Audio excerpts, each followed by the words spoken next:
Bueno, buenas noches a todos. Bienvenidos a este encuentro. Muchas gracias por venir. Este encuentro, muy gentilmente, los colegas Martín y Miguel lo han encuadrado el trabajo para que sea parte de las charlas temáticas del año 2016 que organiza la Sociedad Antroposófica en la Argentina. Así que desde la sociedad estamos muy agradecidos. Sepan también que al final del encuentro van a estar pasando unos jóvenes para hacer una colecta voluntaria para quienes quisieran aportar para los gastos, por un lado, que implica estar acá esta noche, y por el otro lado, como contribución a la remodelación edilicia de la Sociedad Antroposófica. Así que sepan que esto va a ocurrir. Bien, ¿algo más que alguien quiera comentar? ¿No? Bien. Miguel. Ajá, apagar los celulares. A mí no me molesta.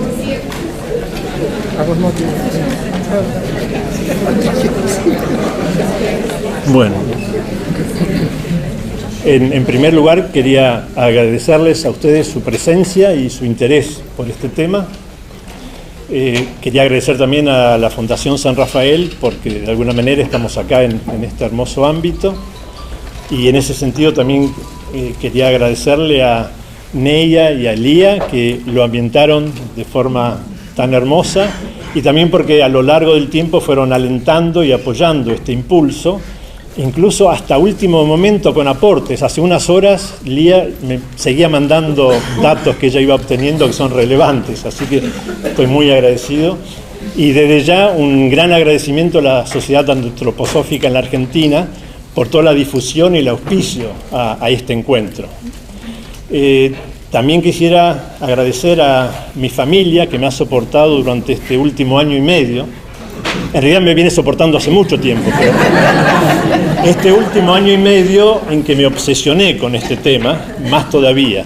Y en particular a mi hijo Andrés, con quien compartimos muchas horas de intercambio de ideas, y también me ha aportado muchos datos. Y un agradecimiento especial a Martín y a Freddy, porque ellos realmente me alentaron a seguir con este tema, y además en los últimos 6 meses hemos estado trabajando juntos en esto. Así que mi agradecimiento enorme por todo su apoyo, ¿no? Bien, quisiera hacer algunas consideraciones previas. Primero, que vamos a tocar temas de la situación geopolítica a nivel global, mundial, no locales.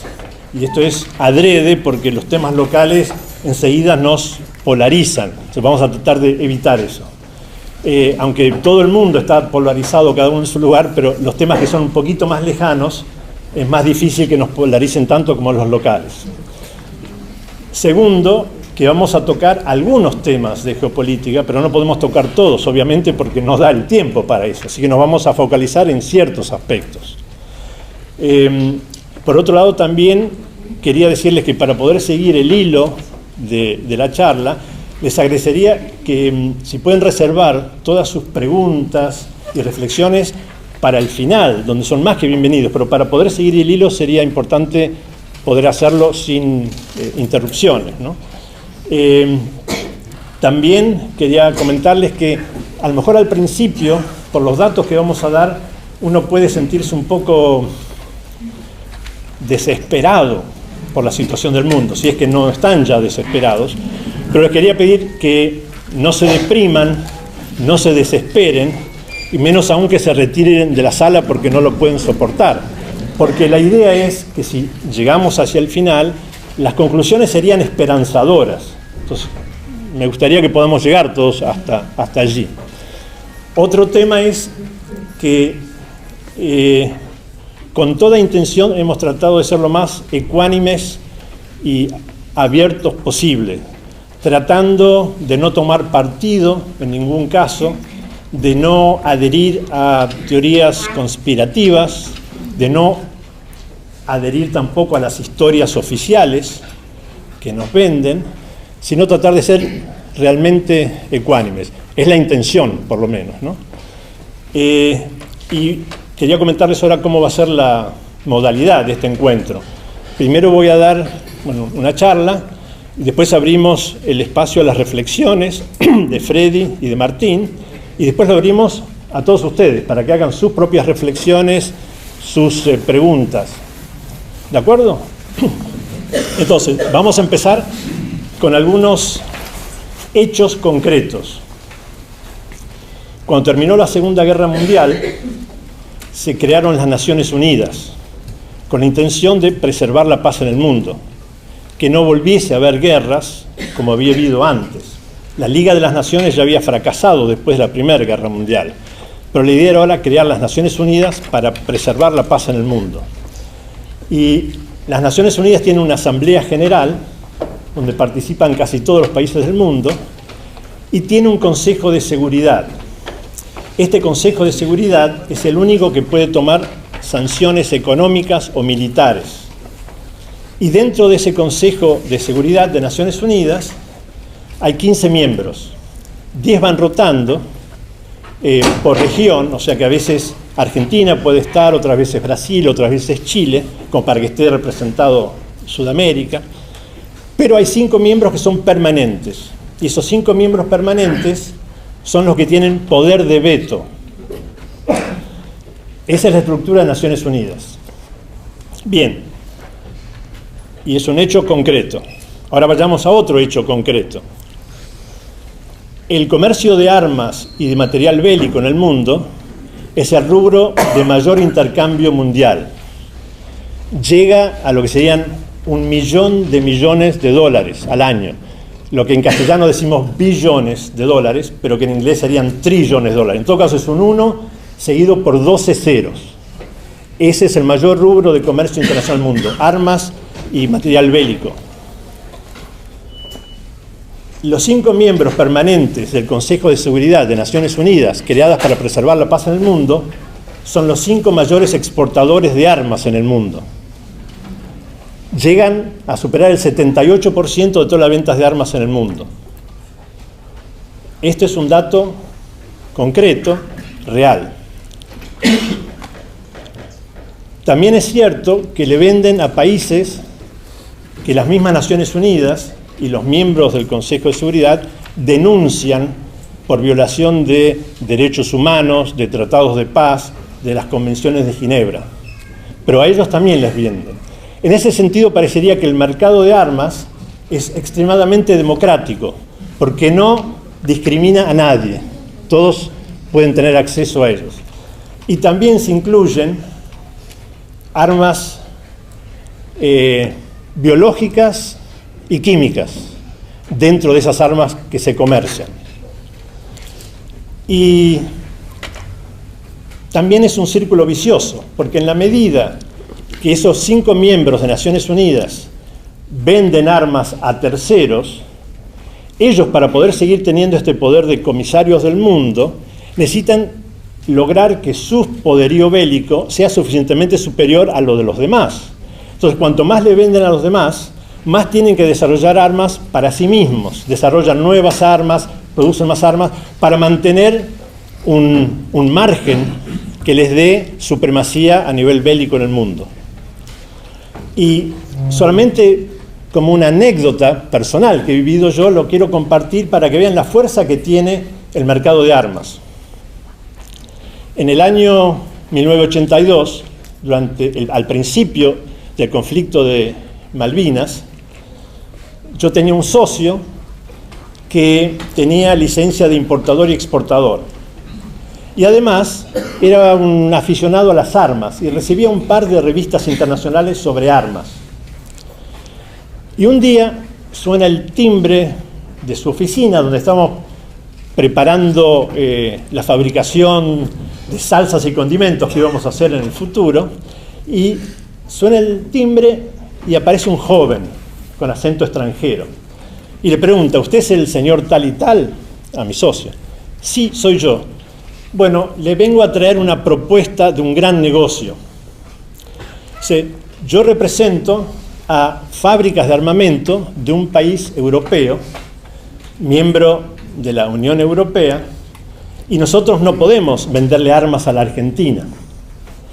Pero hemos visto que usted tiene licencia para importar, vemos que usted está interesado en las armas porque recibe revistas de armas, y queríamos ofrecerle, a través de una triangulación que hacemos a través de un tercer país, venderle armas a la Argentina. Y usted puede ser intermediario y enriquecerse con eso. Eso nadie me lo contó, yo lo viví. Y es solamente una pequeña muestra casual del poder que tiene el mercado de las armas. Bien, pasemos a otros hechos. Después de que se derribaron las Torres Gemelas, se declaró la guerra al terrorismo. En realidad es peor, porque en inglés es War on Terror, no a terrorists. Quiere decir que es la guerra al terror, que ya inspira bastante más que simplemente terrorismo o terroristas. Y cualquier noticia que uno ve, se habla de terror. Y se declaró esa guerra al terror por parte de Occidente. Este es un hecho concreto. Otro hecho concreto es que los 10 países que más víctimas sufren del terrorismo están en Asia y en África. Las 10 que mayor reciben víctimas por terrorismo. Cuando hablamos de terrorismo no estamos incluyendo guerras civiles ni bombardeos. Estamos hablando de bombas que se colocan en un mercado o alguien que entra con un chaleco con explosivos a una mezquita y la hace explotar, o el que va con armas y acribilla a civiles. Eso es terrorismo. Entonces, los 10 países que más sufren el terrorismo están en Asia y en África. Y para colocarlo en contexto, en una semana mueren más personas en el mundo por accidentes de vehículos automotores que de terrorismo en un año. En una semana solamente. También mueren más personas por semana en el mundo por mala praxis médica que por terrorismo en un año en todo el mundo. Lo mismo para cáncer de pulmón, lo mismo para la diabetes, para el SIDA, para la diarrea infantil. ¿Y qué decir de los suicidios? Cada uno de estos rubros tiene más muertes en el mundo por semana que el terrorismo en un año, en todo el mundo, ¿no? Sin embargo, si uno suma todos los presupuestos que se dedican para luchar contra todos estos temas, los accidentes, mala praxis, diabetes, cáncer de pulmón, etcétera, etcétera, uno suma todos los presupuestos que se dedican a la lucha para prevenir estas causas de muerte, es infinitamente inferior a todo lo que se gasta en armamento en el mundo y en la guerra, en particular, al terror. Entonces, esto nos coloca un poco en perspectiva. Pero hablando de terrorismo, sería interesante mencionar otro hecho concreto, que es el del uranio empobrecido. El uranio se encuentra en forma natural en el planeta, y para poderlo usar para generar energía nuclear o armamento nuclear, hace falta filtrar y seleccionar ese uranio para tener una mayor cantidad de radioactividad de lo que es el promedio del uranio natural. Se concentra el uranio y se tiene lo que se llama el uranio enriquecido. Este uranio enriquecido se puede utilizar para generar energía nuclear o se puede usar para generar armamento nuclear. Bien, pero queda su producto, que es el uranio que tiene menor radioactividad, que se llama uranio empobrecido. Esto no es eficiente para producir energía nuclear. Pero se descubrió que, claro, el uranio es 67% más denso que el plomo. Entonces dijeron, le podemos dar un buen uso al uranio empobrecido. Podemos reforzar los tanques y los vehículos de guerra con este uranio empobrecido, porque van a ser más resistentes a los ataques. Y después se pensó, pero ahora si queremos atacar al enemigo y el enemigo tiene esto, sería bueno poder incorporar el uranio empobrecido en la cabeza de las municiones de todo calibre que usemos para poder luchar contra esos tanques más reforzados. Y así se hizo, con la ventaja además de que el uranio empobrecido, cuando tiene impacto contra otra superficie dura, se autoinflama. Entonces, si uno le tira a un tanque enemigo, esta inflamación va a hacer que el combustible o la carga de municiones que tenga el tanque explote también. Así que es un negocio redondo. Se utiliza un subproducto de enriquecer el uranio y se tiene un uranio empobrecido que puede usar para esto. Ahora, la Asamblea General de Naciones Unidas ha solicitado que se deje utilizar esto en el mundo. Pero la Asamblea General en realidad no tiene poder para tomar sanciones concretas. Y de hecho, los dos países de Europa Occidental que forman parte del Consejo de Seguridad de Naciones Unidas han vetado que esto siga adelante. Y lo mismo ha pasado en el Parlamento Europeo. En el Parlamento Europeo ha pedido que se dejaran de usar estas armas y también estos dos países de Europa Occidental han decidido no dejar que progrese la idea. Y se sigue usando. Datos concretos también son que en ciertos lugares de Irak, que fue donde se usó en mayor cantidad este tipo de municiones, hay una tasa de cáncer 36 veces mayor, no 36%, 36 veces mayor que en otros lugares de Medio Oriente donde no hay conflictos armados.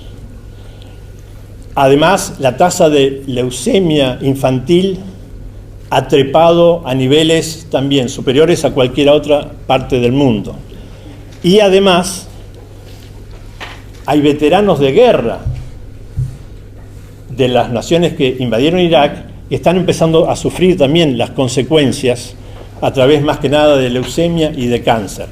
Pero en general se trata de mantener esto tapado. Pero es un hecho que hay muchas personas que están sufriendo por la presencia de este uranio empobrecido, pero que está concentrado en una parte del mundo. Y esto ha sido denunciado por algunos médicos, pero no se le da mucha difusión al tema. Y la estimación que se tiene, esto ya no es un hecho concreto, el hecho concreto es que la estimación de los científicos es que el efecto que esto produce en los nacimientos de chicos con deformaciones genéticas se puede perpetuar con lo que ya está ahí en Irak durante un periodo de 50.000 años. Esto nuevamente nos pone en perspectiva de lo que es el terrorismo. También es interesante mencionar el uso de drones, que se ha puesto muy de moda últimamente. Los drones tienen una gran ventaja, y es que permiten tener un muy bajo índice de víctimas propias. En realidad, la única víctima que puede haber es el dron, porque está manejado desde miles de kilómetros de distancia, pero son teledirigidos. Entonces, tiene una incidencia cero de víctimas propias. Sí tiene una incidencia bastante alta de víctimas de los civiles que viven en las zonas que son atacadas. Tiene la ventaja de que está muy despersonalizado. Si uno está sentado en un escritorio en cualquier parte del mundo dirigiendo un dron, viendo por la cámara lo que uno está atacando, es casi como un juego de computadora. Uno no está ahí.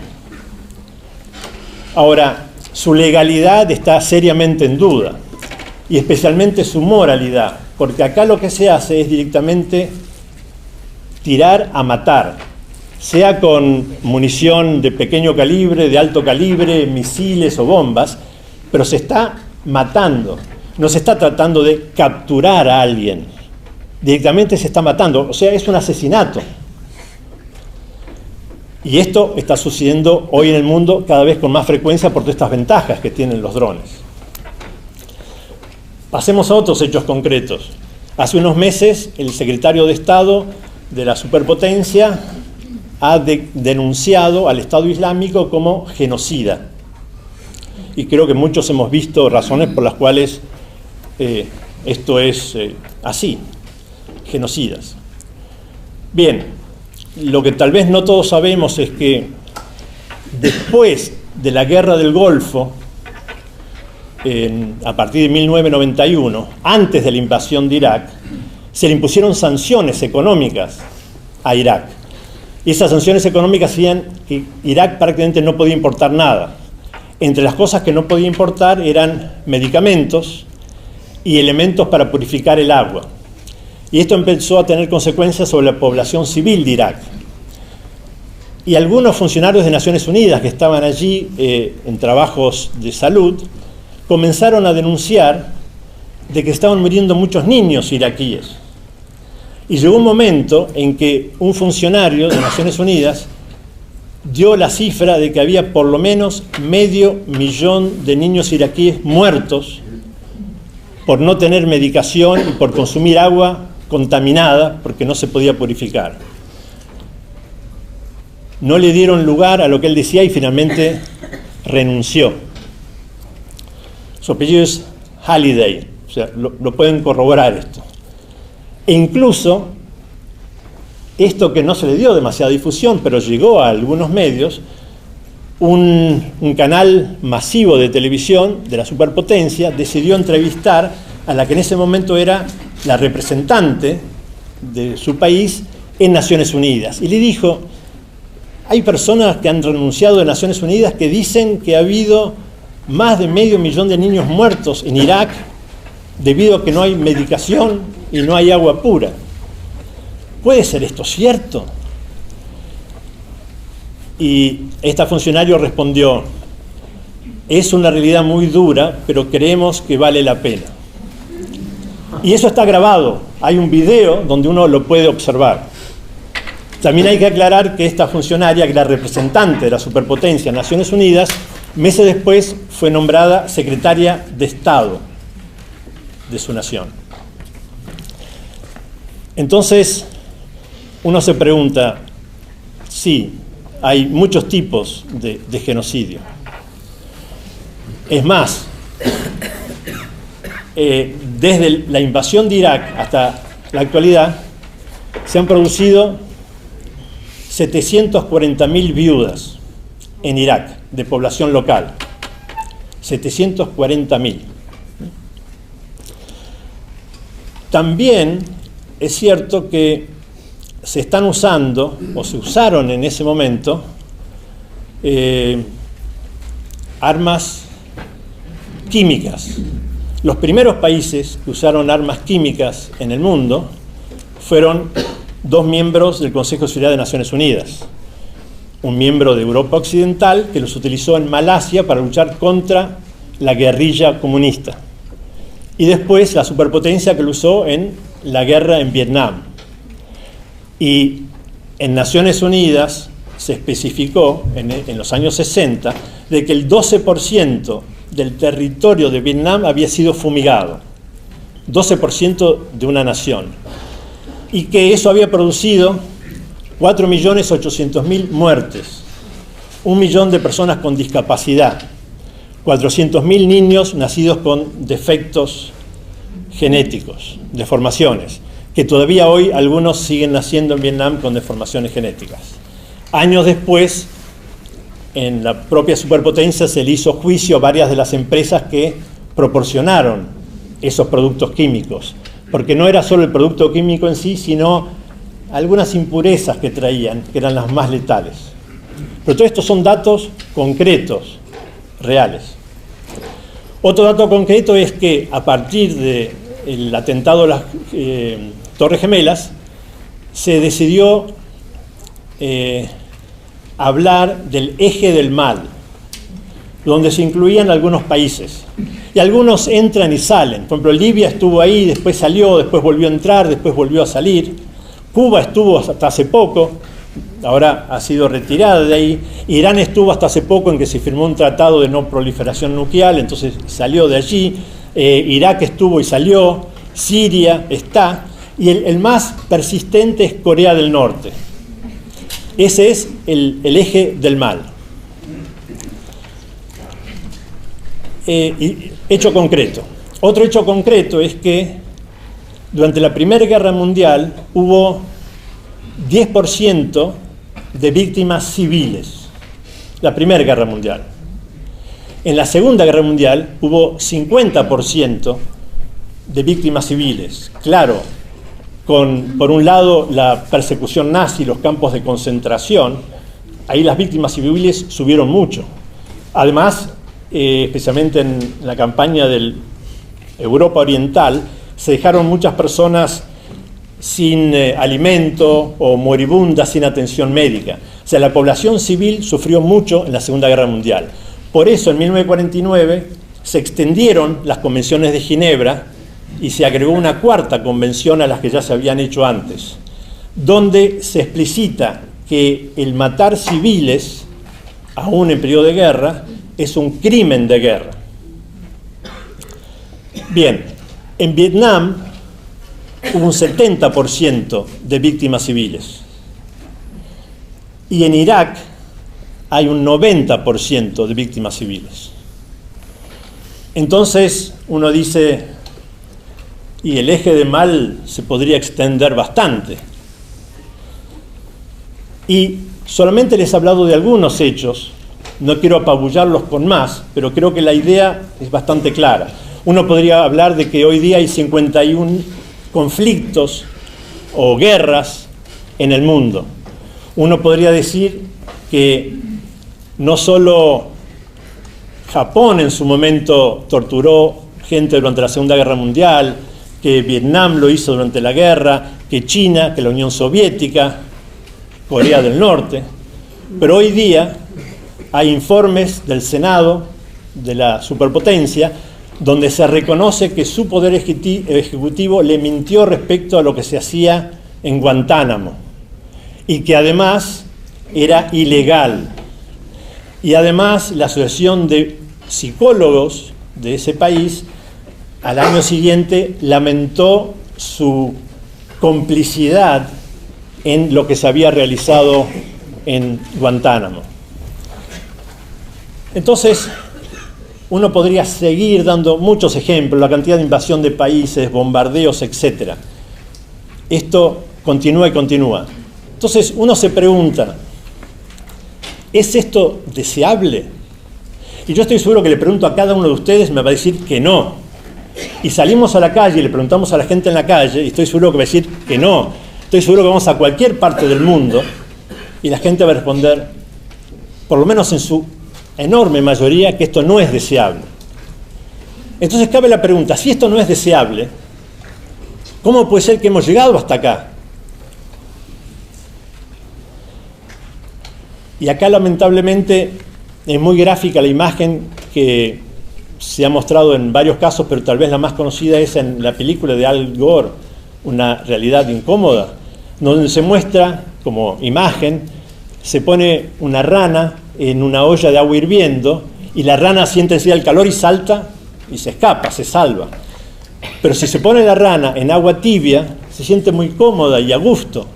Uno va levantando la temperatura del agua y para cuando la rana se da cuenta de lo que está pasando ya no tiene fuerzas para escaparse. O sea que esto del gradualismo nos puede ir llevando sin que tomemos conciencia a una situación que no deseamos. Si nos la proporcionan repentinamente, reaccionamos. Pero si nos llevan gradualmente, es mucho más difícil que reaccionemos. Y se le atribuye a San Agustín, más de 1500 años atrás, una cita que dice lo siguiente: por verlo todo, terminamos soportando todo. Por soportar todo, terminamos tolerando todo. Por tolerar todo, terminamos aceptando todo. Y por aceptar todo, terminamos aprobándolo todo. Y creo que esta también es una imagen de cómo hemos llegado hasta aquí.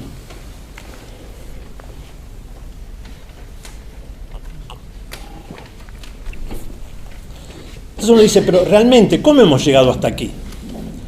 Y tenemos que darnos cuenta que nosotros recibimos información. Y esa información nos es proporcionada en todas partes del mundo, básicamente por dos grupos. O son los estados, y realmente no es el Estado en sí, sino que es el gobierno de turno, que no es lo mismo que el Estado, o por grandes conglomerados de poder económico que manejan a la prensa. Y es lógico que cada uno defienda sus intereses.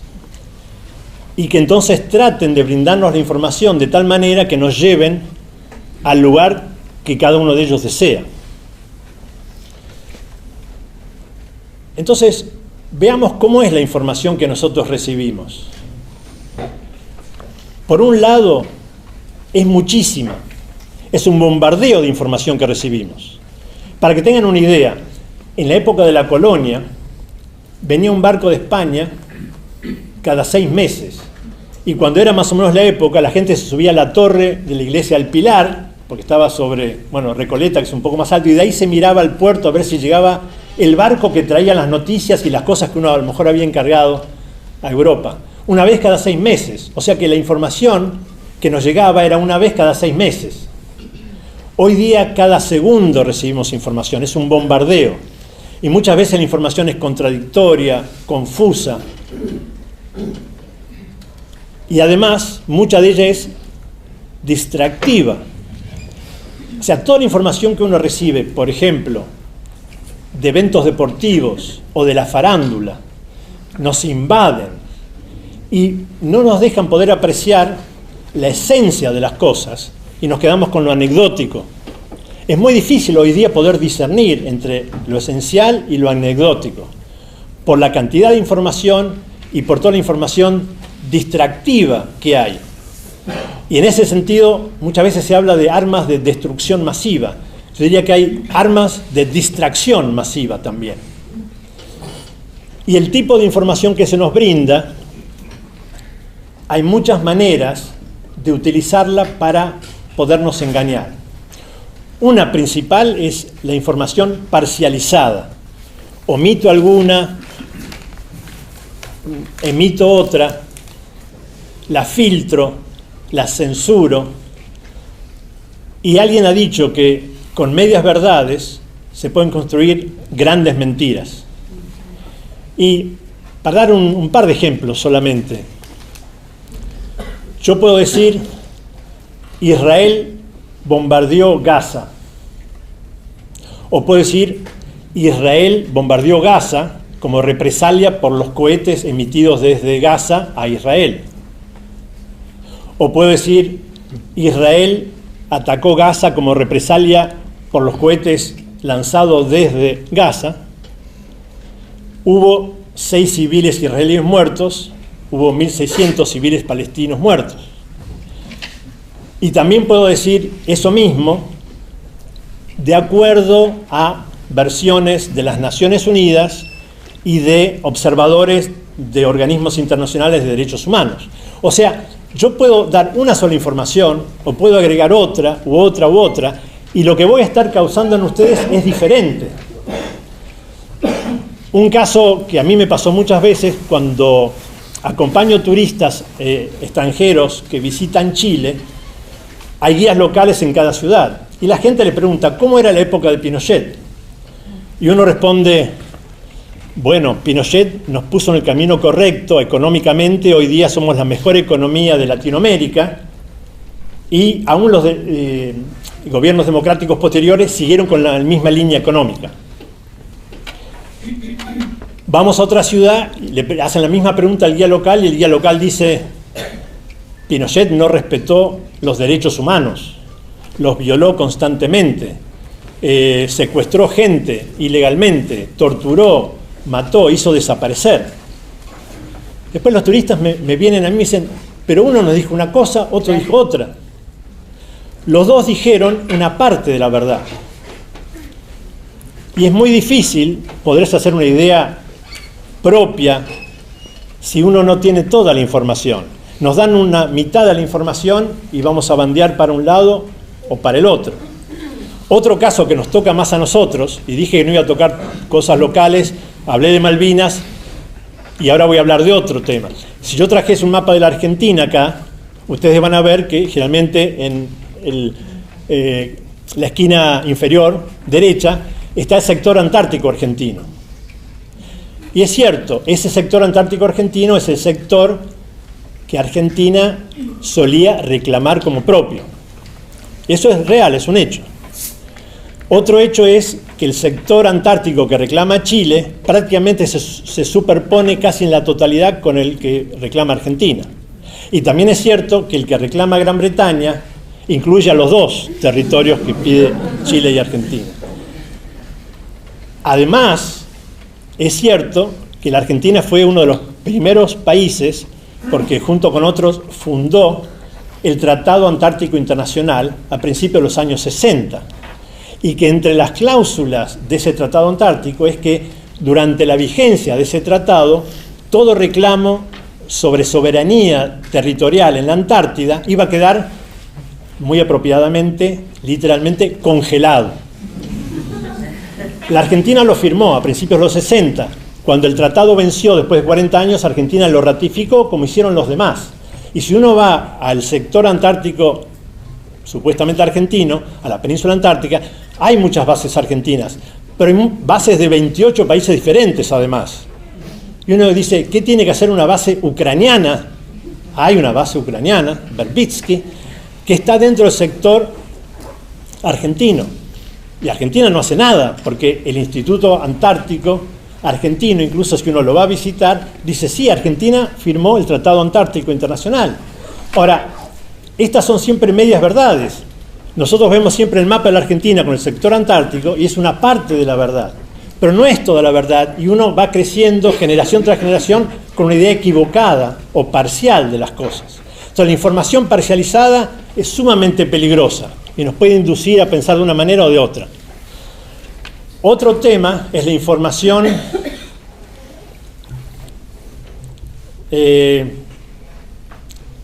tendenciosa. Y acá podemos traer ya que hablamos de distracción, podemos hablar de un tema deportivo. Hace 2 años, San Lorenzo de Almagro jugó la final de la Copa Mundial de Clubes de Fútbol contra el Real Madrid. Y el Real Madrid ganó 2-0. Los diarios argentinos decían algo así como: San Lorenzo dio dura lucha al Real Madrid, que recién lo pudo vencer en el segundo tiempo por apenas 2-0. En los diarios españoles, en cambio, se leía: Real Madrid fue sumamente superior a San Lorenzo, lo apabulló con su juego, lo pudo haber goleado, pero solo lo venció por un engañoso 2-0. Los dos nos están dando el mismo hecho, el partido terminó 2-0, pero la manera en que se presenta es muy tendenciosa. Entonces, aún dando el mismo hecho, según como uno lo enfila, tiene un efecto sobre nosotros diferente. Y acá hay un cuento muy lindo que dice que había un rey que tuvo un sueño, y en ese sueño él perdía toda la dentadura. Entonces llamó a un sabio de la corte para que le interpretara este sueño. Y el sabio le dijo: lamento tener que decirle, Su Majestad, que toda la familia real, excepto usted, van a morir. Y lo hizo expulsar del palacio y darle 100 latigazos en la plaza pública. Llamó a otro sabio, le relató el mismo sueño, y el sabio respondió: felicitaciones, Su Alteza, este sueño quiere decir que usted va a poder vivir más allá de toda su familia. Va a poder sobrevivir a todos ellos. Y entonces le dio 100 monedas de oro. Entonces, lo mismo presentado de distinta manera nos tiende a llevar hacia distintos lugares. Otra manera de engañarnos con la información es a través de la información tergiversada. Y acá la tergiversada puede ser, o digamos, la información errónea. La información errónea puede ser fabricada o tergiversada. Y la tergiversada puede ser de 2 maneras.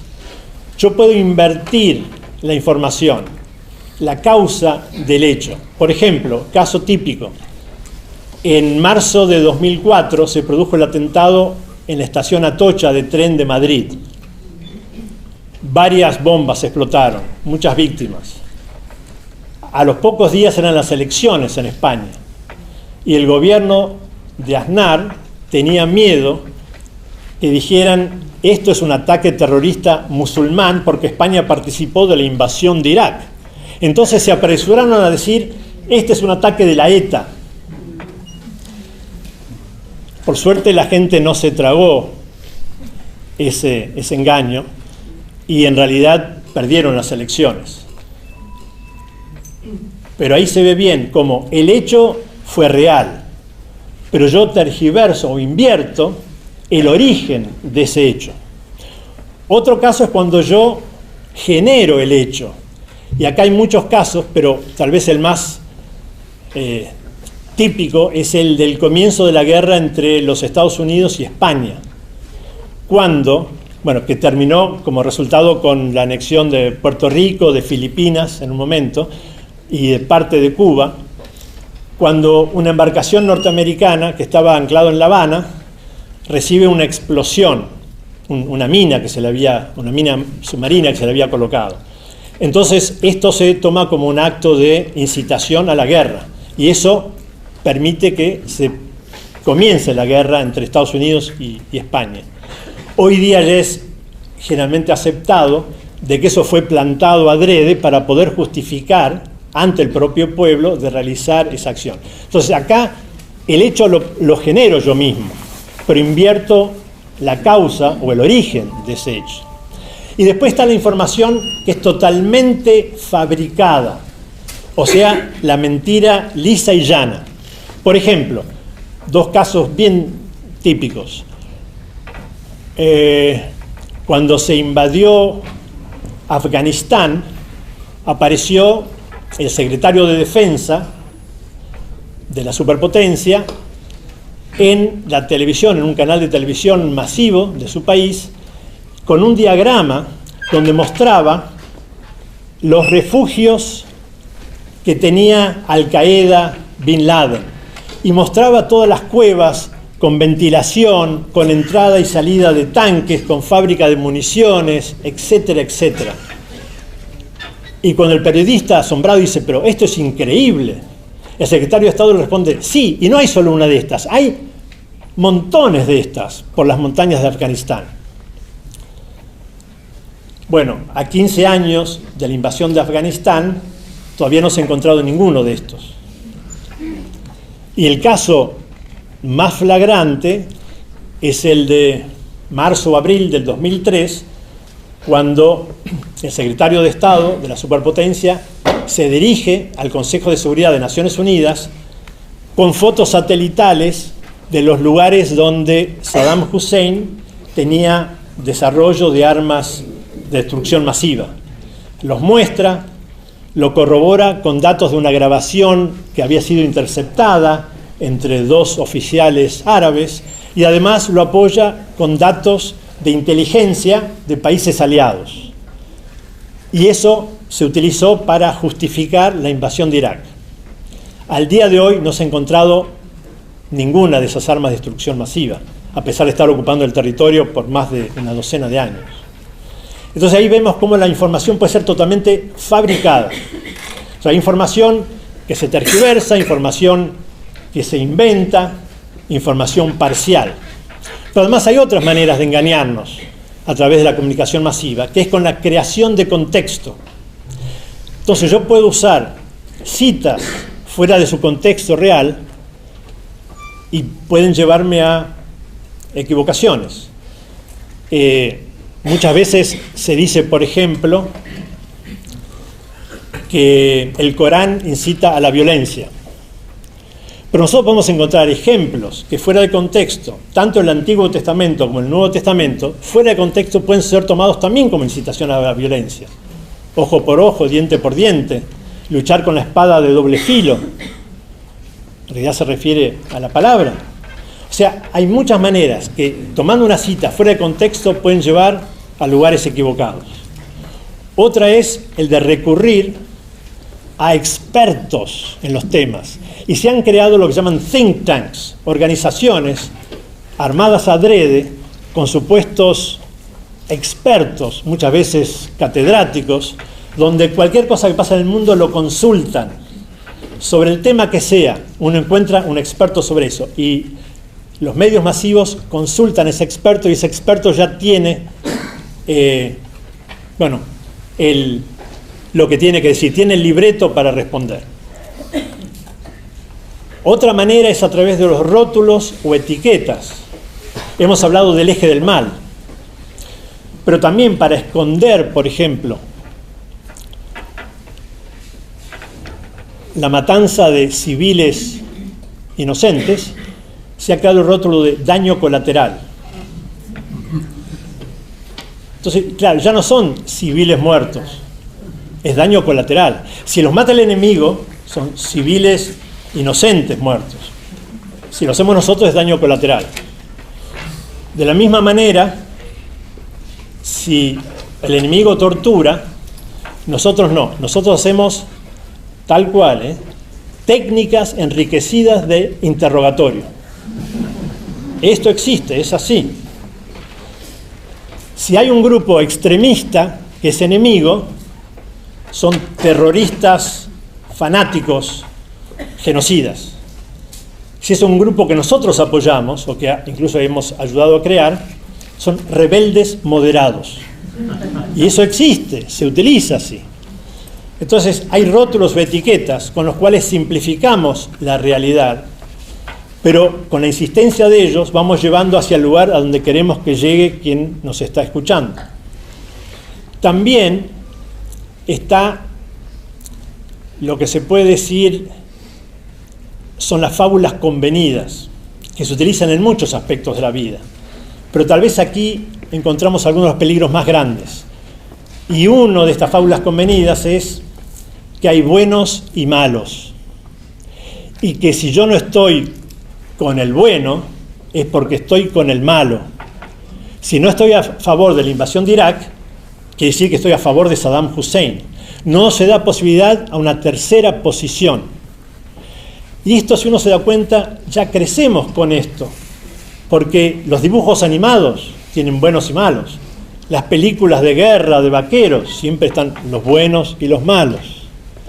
Y vamos creciendo con esto. Otra fábula convenida es de que el fin justifica los medios. Entonces podemos hacer lo mismo que hace el malo, porque nosotros somos el bueno, pero estamos utilizando los mismos medios con los cuales denunciamos que el otro es malo. Pero como él es el malo, no lo puede hacer. Nosotros estamos luchando contra el malo, lo podemos hacer. El fin justifica los medios. Otra es decir, vamos a imponer la paz por la fuerza. Si vamos a usar la guerra para lograr la paz. O sea, uno lo escucha y carece de sentido, pero se utiliza a diario. Y otra es la de que la competencia es lo mejor para el mundo, no la cooperación. Estas fábulas convenidas se repiten y se repiten, se instalan en nosotros y las tomamos como que son verdades. Y esto tiene que ver con otra manera de engañarnos, que son las verdades de opinión.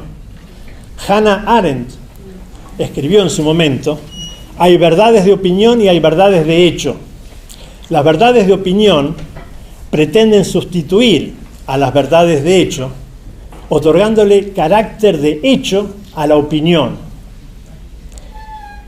Y esto también se repite y se repite, y las opiniones, generalmente de estos expertos, se van convirtiendo en un hecho, cuando no hay nada. Para dar un ejemplo solamente,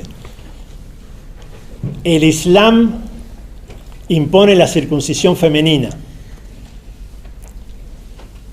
Si uno se fija dónde existe la circuncisión femenina, es básicamente en África.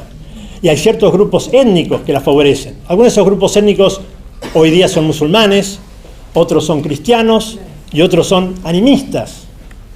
Pero uno va a Medio Oriente, va a Indonesia, que es el país con la mayor cantidad de población musulmana, y ahí no existe la circuncisión femenina. Pero si un experto me dice eso, la verdad que es una vergüenza. Pero esas son las verdades de opinión. Y finalmente están las historias oficiales. Nosotros en Argentina no necesitamos hablar mucho de esto.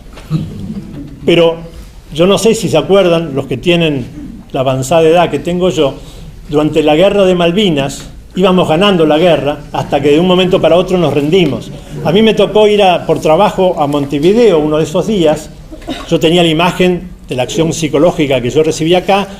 Veo los titulares de los diarios en Montevideo que decían Argentina a punto de rendirse. Digo, ¿pero de qué están hablando?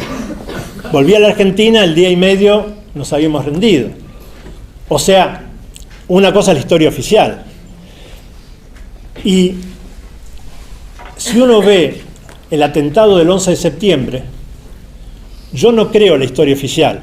Tampoco adhiero a ninguna teoría conspiratoria. Pero lo que sí le puedo decir es que hay cosas que no encajan en la historia oficial. Hay muchas, pero para mencionar rápidamente algunas.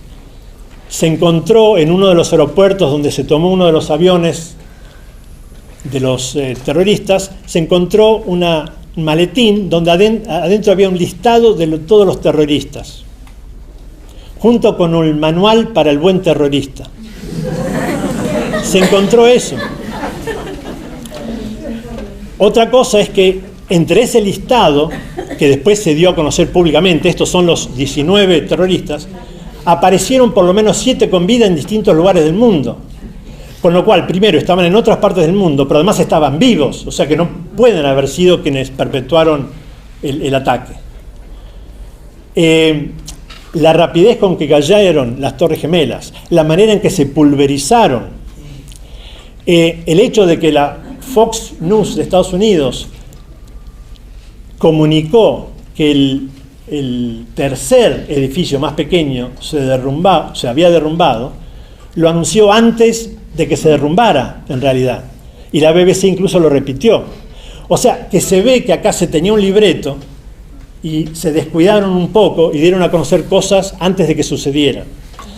Pero tal vez lo más grave de todo, además, bueno, de algo que es muy risueño, que así como se pulverizaron las Torres Gemelas, un día después, efectivos de seguridad norteamericanos que estaban revisando los escombros encuentran el pasaporte de uno de los supuestos terroristas.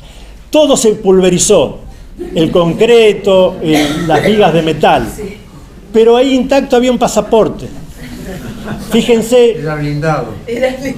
Fíjense que en Charlie Hebdo sucedió algo parecido. Se encontró el documento de identidad de uno de los terroristas en un coche que habían abandonado.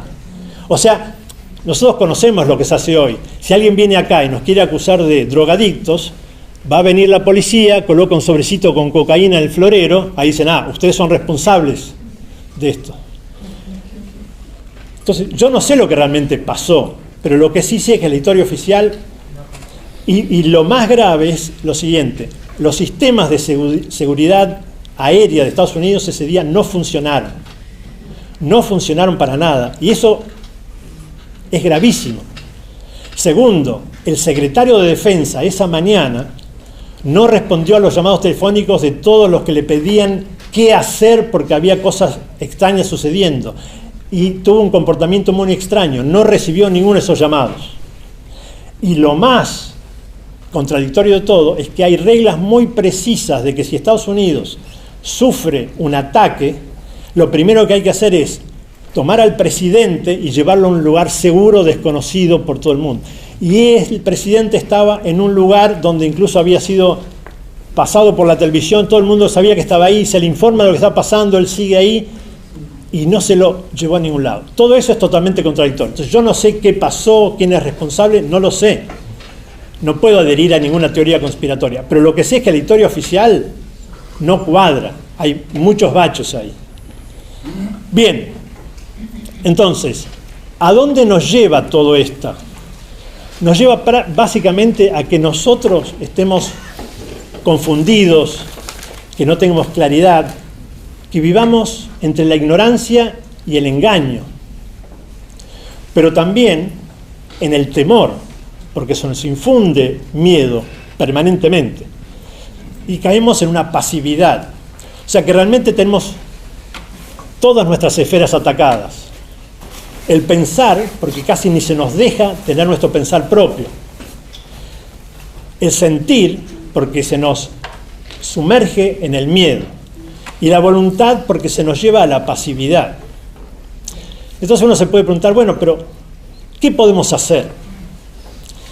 Lo primero que tendríamos que pensar es, bueno, ¿cómo reaccionamos nosotros frente a todo esto? Hay distintas maneras de reaccionar. Una es decir, bueno, no pasa nada, o pasa muy lejos, esto no tiene consecuencias sobre nosotros, además no es tan grave como dicen, o es natural que estas cosas pasen. Estoy negando la realidad. Otra cosa que puedo hacer es enojarme, chillar, hacer demostraciones, apuntar a los culpables de todo esto y descargo toda mi bronca, toda mi energía sobre los responsables. Otra es decir, pero esto es terrible y me deprimo. Y algunos van a ver que en esto puede estar el modelo de Elizabeth Kubler-Ross sobre cómo se reaccionan a recibir malas noticias. No lo he aplicado a esto, pero realmente uno ve cuál es nuestra reacción ante estos hechos y uno ve que se sigue con esas posibles reacciones. Y si uno se da cuenta que los hechos del presente son consecuencia de los hechos del pasado, uno se da cuenta que negar el presente es negar el pasado, pero el pasado ya fue y el presente ya es. Entonces negar la realidad es negarnos incluso la posibilidad de trabajar hacia el futuro, porque si estamos negando este presente, que es lo que va a causar el futuro, y nosotros lo negamos, no podemos trabajar sobre el futuro tampoco. Ahora, si aceptamos el presente, puede ser que estemos tan apabullados que bajemos los brazos y nos resignemos. Y esto es lo que yo llamaría una resignación fatalista. Pero queda otra posibilidad, que es que aceptemos la realidad y en vez de bajar los brazos y deprimirnos, digamos, bueno, ¿qué puedo hacer yo al respecto? ¿Qué puedo hacer yo para trabajar para el futuro? Y la idea de haberlos convocado hoy acá es justamente para poder sacar esa conclusión. ¿Qué podemos hacer para el futuro?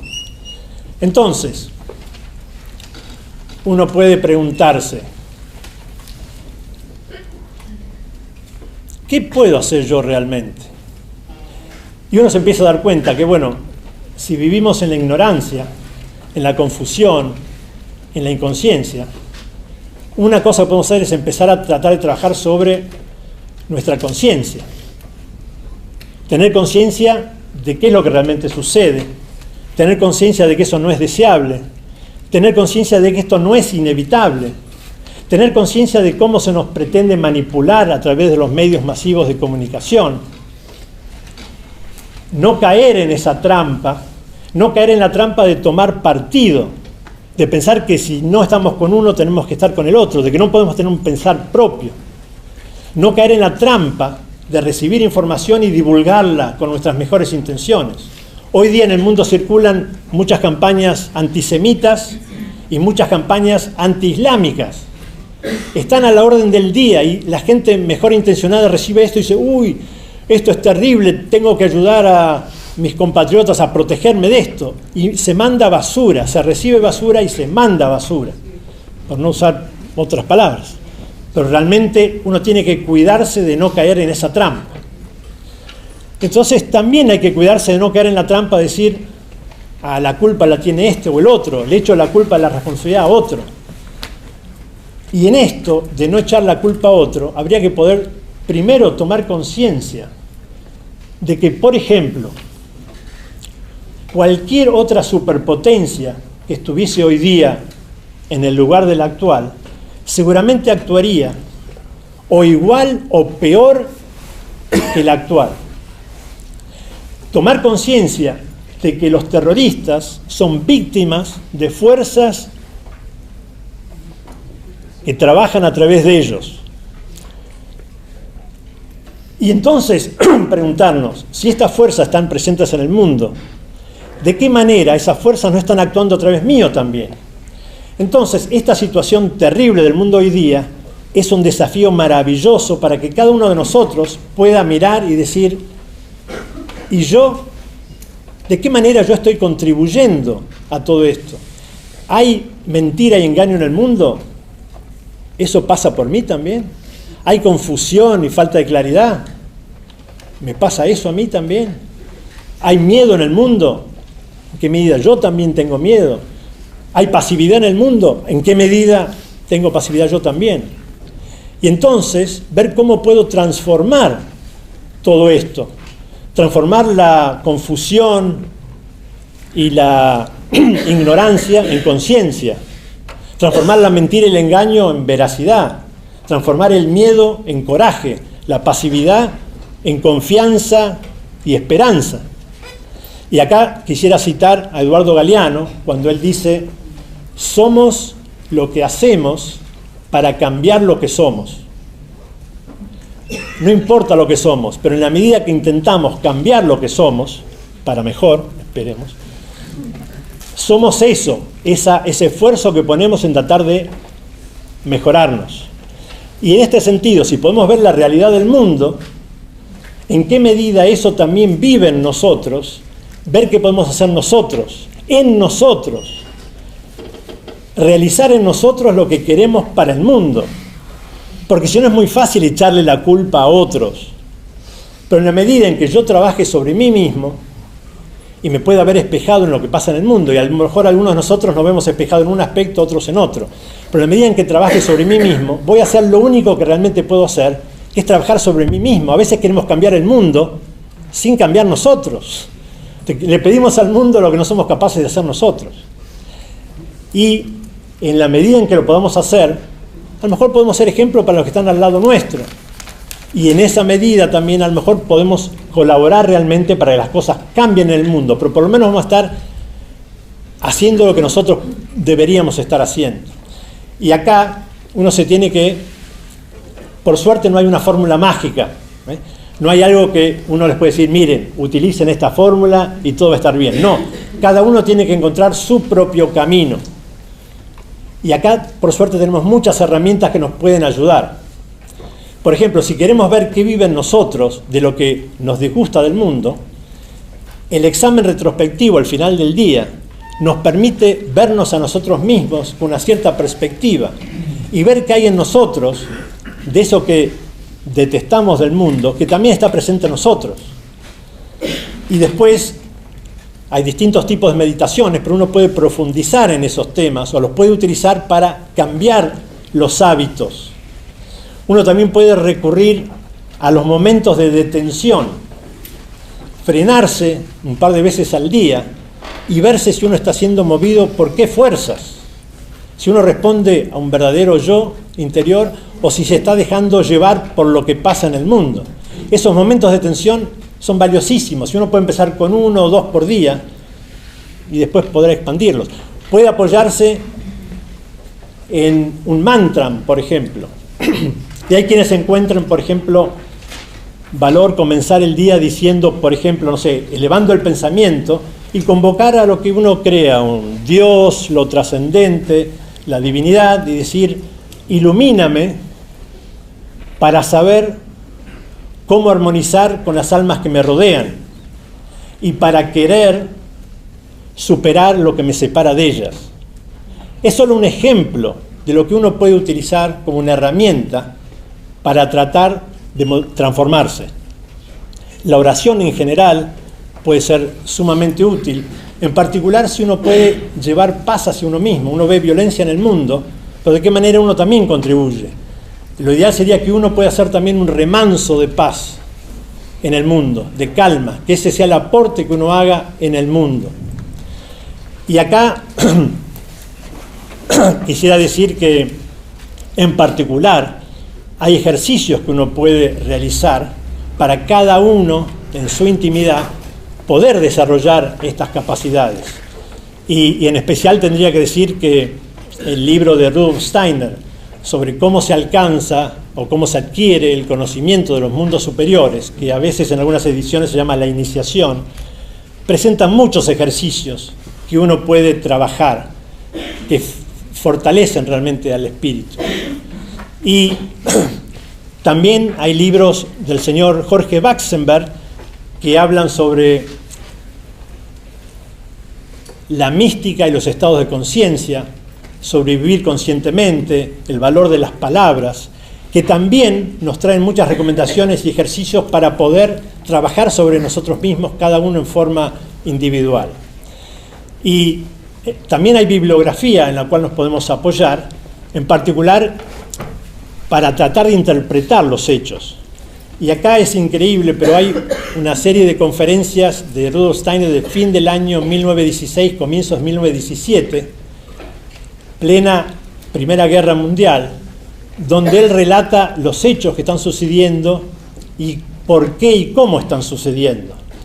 Lamentablemente, solo algunas de estas conferencias están traducidas al español.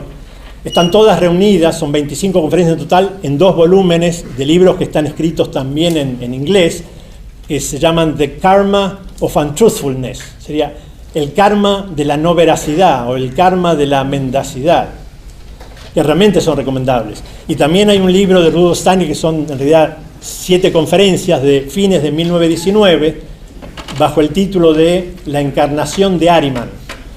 Todos estos libros son una bibliografía muy importante para tratar de interpretar lo que sucede en el mundo, porque lo que uno lee de lo que pasaba en la Primera Guerra Mundial parece que sea vigente hoy día, parece escrito hoy día. Y si uno quiere tener información de la que no aparece publicada en general, uno puede recurrir a distintos autores, pero desde ya Noam Chomsky es uno de los que más información brinda, y otro periodista sumamente valiente y que tiene mucha información totalmente relevante es John Pilger. John Pilger fue un joven periodista australiano que fue a cubrir la guerra de Vietnam. Cuando se dio cuenta la disparidad entre lo que anunciaban los medios masivos de comunicación y lo que realmente él veía en el campo de batalla, empezó a transformarse en un periodista independiente. Y de entonces hasta hoy día sigue haciendo lo mismo. Tiene una página web, ha hecho documentales, escribe artículos. Y lo que sucede es que esto existe y estos periodistas, y no son los únicos obviamente, se dirigen a muchos medios, pero los medios masivos tienen miedo de publicar esa información. Por un lado, porque reciben los avisos de empresas que los apoyan económicamente, que podrían desaparecer si uno publica algo incorrecto entre comillas. Es más, todos los medios de comunicación masivos tienen referentes, personas que le dan información desde el Estado, sea desde el Poder Ejecutivo, sea desde las Fuerzas Armadas, los servicios de seguridad. Todos brindan información a los periodistas. El periodista tiene ese referente que le pasa la información y es en realidad el libreto que se quiere que se escriba. Ahora, si yo escribo algo que me da un periodista independiente, tengo miedo que voy a perder ese referente, porque él no me va a pasar más información, porque yo pasé información que no me dio él y que contradice lo que me dio él. Entonces, aunque no se censure, hay una autocensura que se produce. Y nosotros pensamos que iba a ser muy interesante que ustedes pudieran tener acceso a esta bibliografía, tanto a los aspectos que hacen a hechos y fuentes de estadísticas, como también a maneras de poder interpretar esto, y también a ver cómo uno puede trabajar sobre uno mismo. Y empezamos a prepararla, pero iban a ser como 20 carillas de información para dar copias a todos los interesados, iba a ser un mal gasto de papel. Entonces lo que decidimos fue lo siguiente: ponemos a ustedes, a los que les interesa, a disposición esta bibliografía, pero se las mandamos en un adjunto. Entonces, si ustedes quieren recibir información de la bibliografía o les interesa hacer algún comentario, propuesta, pregunta, sugerencia de actividades futuras o lo que fuese sobre este tema, pueden mandar un mail a Activismo Espiritual. El título de este encuentro de hoy, Activismo Espiritual, todo junto, @outlook.com. Outlook, OUTLWK. Activismo Espiritual @outlook.com. Nos mandan ahí y nosotros les reenviamos la bibliografía si es que lo están pidiendo. Y antes de cerrar, quería darle algunos ejemplos esperanzadores de las transformaciones que ya se están dando en el mundo. Todos conocemos la orquesta mixta de Daniel Barenboim, judíos y palestinos juntos en una orquesta. Pero no es tan conocido que, por ejemplo, hay escuelas en Israel que son mixtas, de palestinos y de judíos. Y están mixtos juntos, no porque nadie les haya dicho que lo tenían que hacer, sino porque las propias familias dijeron: no queremos que nuestros hijos vivan lo que nosotros vivimos ahora, y la mejor manera de garantizarlo es que vivan juntos, que crezcan juntos. Y los padres lo han hecho. Con mi familia tuvimos la suerte de poder ver dos de estas escuelas, o ver una de ellas en 2010, cuando existían solamente dos de estas escuelas. Hoy día ya hay 6 en Israel. Fueron creciendo por motus propio, porque unos le fueron dando ejemplo a otros. Esto es realmente esperanzador, es la gente que lo hace. Y está trascendiendo las divisiones que se ven en su sociedad.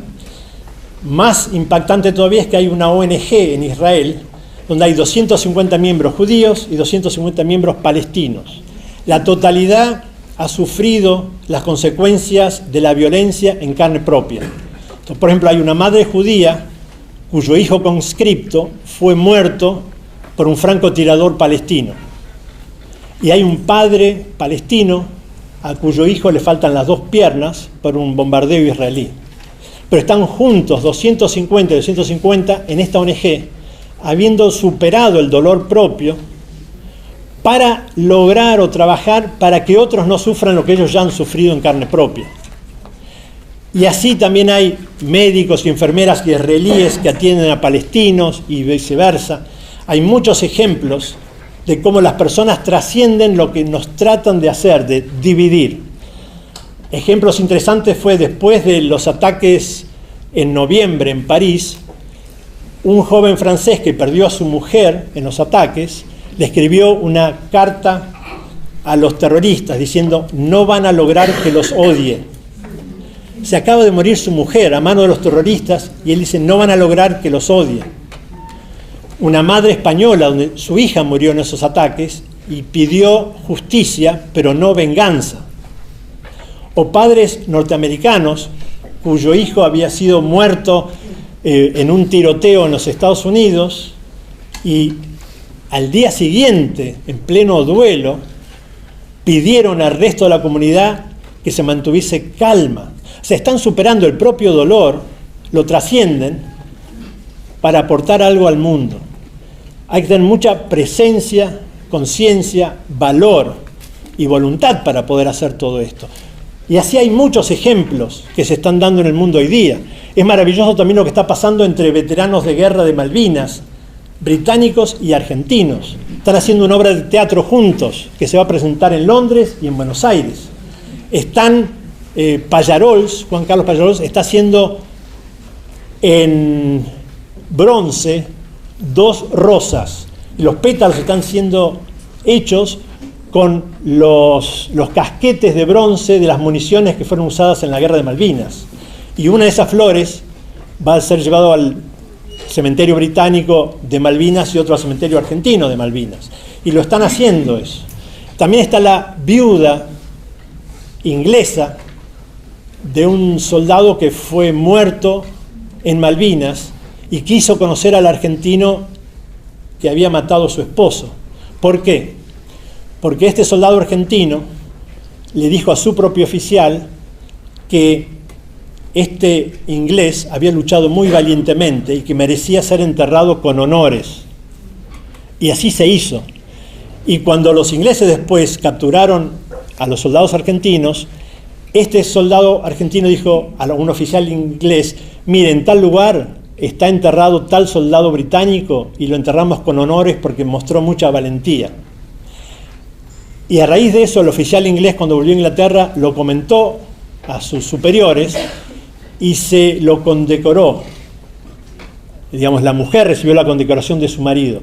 Y después de unos casi 30 años, esta mujer dijo: quiero conocer a esta persona. Y lograron llevar a este argentino a Inglaterra. Y un periodista le preguntó a la mujer: ¿qué se siente estar frente al asesino de su marido?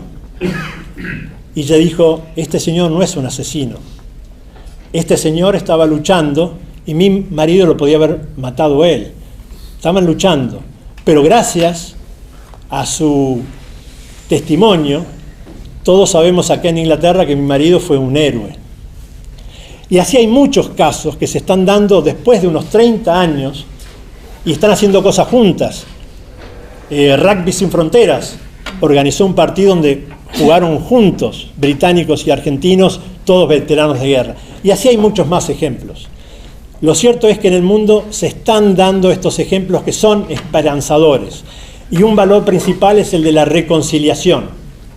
Y acá tenemos el mejor ejemplo que nos ha traído alguien desde África, Nelson Mandela, que después de 27 años de cárcel fue capaz de decir: yo no me quiero tomar venganza. Es un ejemplo para todo el mundo de lo que necesitamos hoy en el mundo, la reconciliación. Bien, para ir cerrando, quisiera en primer lugar desearles a todos un muy feliz año nuevo, porque estamos viviendo ahora la época del Inti Raymi, el solsticio de invierno, en que los pueblos andinos celebran el comienzo del nuevo año. Y creo que es muy propicio desearles a todos ustedes un feliz nuevo año. Y también quisiera aprovechar para mandarle un cariñoso saludo a todos los hermanos originarios. Para cerrar, antes de empezar las reflexiones, quisiera cerrar con una cita que muchos reconocerán. Desde la raíz hemos de arrancar del alma el temor y el terror ante lo que se acerca al hombre desde el futuro. Serenidad en relación a todos los sentimientos y sensaciones frente al futuro es lo que el hombre debe lograr. Con absoluta ecuanimidad hemos de afrontar todo lo que pueda venir, pensando tan solo que todo aquello que pueda venir llega a nosotros desde la sabia conducción del universo. Hemos de hacer en todo momento lo correcto, dejando en manos del futuro todo lo demás. Esto es parte de lo que debemos aprender en esta época, a vivir con plena confianza, sin ninguna seguridad en la existencia, con confianza en la ayuda siempre presente del mundo espiritual. Verdaderamente hoy no es posible otra cosa, si es que no ha de decaer el coraje. Disciplinemos nuestra voluntad y busquemos el despertar interior todas las mañanas y todas las noches. Y entonces ahora sí, les quisiera pedir a mis colegas Freddy Halbrich y Martín de Gans que hagan sus reflexiones para luego abrir las reflexiones y preguntas a todo el público.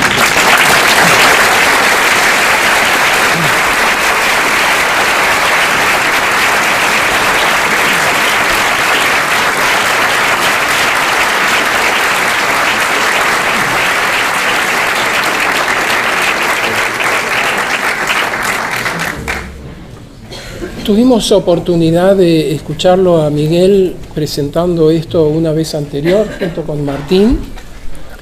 Y, un poquito más fuerte, por favor. Sí.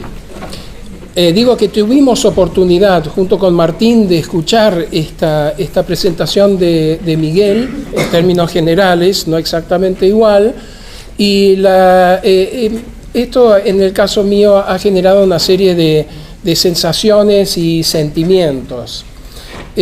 Por un lado, que creo que el principal es de sentirme absolutamente extraño y alienado tanto del epicentro de la acción, que es donde ocurren estos sucesos, y a la vez sentirme alienado y enajenado de tener conciencia de lo que está ocurriendo, y particularmente de no participar de nada que esté reconciliando. Es decir, que fue un despertar para mí de absoluta libertad, yo diría, porque no me encontraba ni siquiera en el conflicto, ni afuera de él reconciliando el conflicto. Y eso me permite, y creo que a toda persona que no está directamente involucrada, a tomar una decisión interior.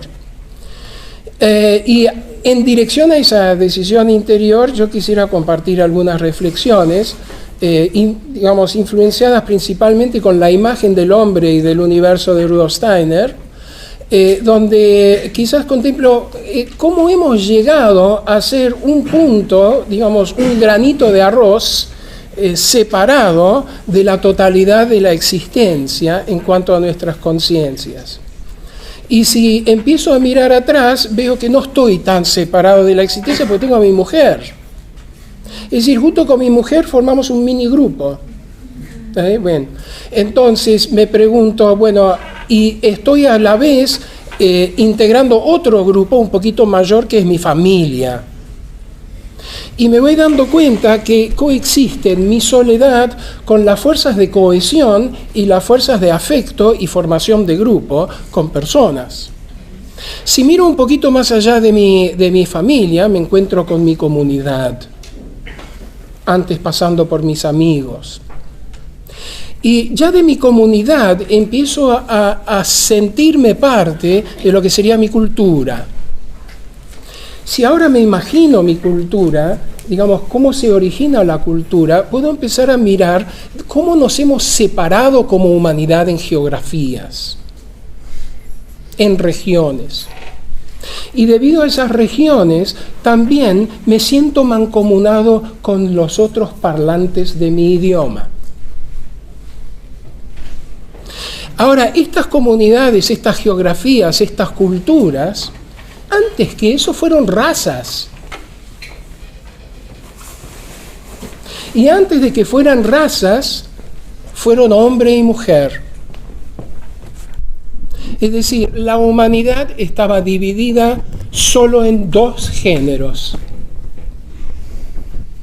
Y antes de ser hombre y mujer, la humanidad pertenecía, podríamos decir, a una unidad indivisa que podríamos llamar la humanidad en general. Al reverso, de la unidad indivisa del universo con una única humanidad, la humanidad se dividió en dos géneros. Se dividió en lugares geográficos, en regiones que pasaron a ser antes de eso, razas, que pasaron a ser idiomas, que pasaron a ser culturas, que pasaron a ser comunidades, que pasaron a ser familias, que pasaron a ser parejas y que me dejaron solo. Ahora, si uno se imagina por un instante que alguien se quedara fijado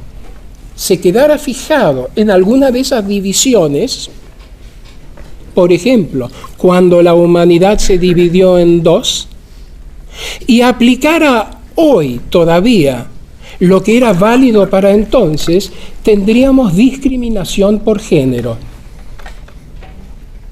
Si alguien se quedara fijado en la división racial, que era correcta en ese momento, que era lo que sucedía, y se queda fijado con esa diferenciación, hoy sería en su mente alguien que discrimina en base a lo racial.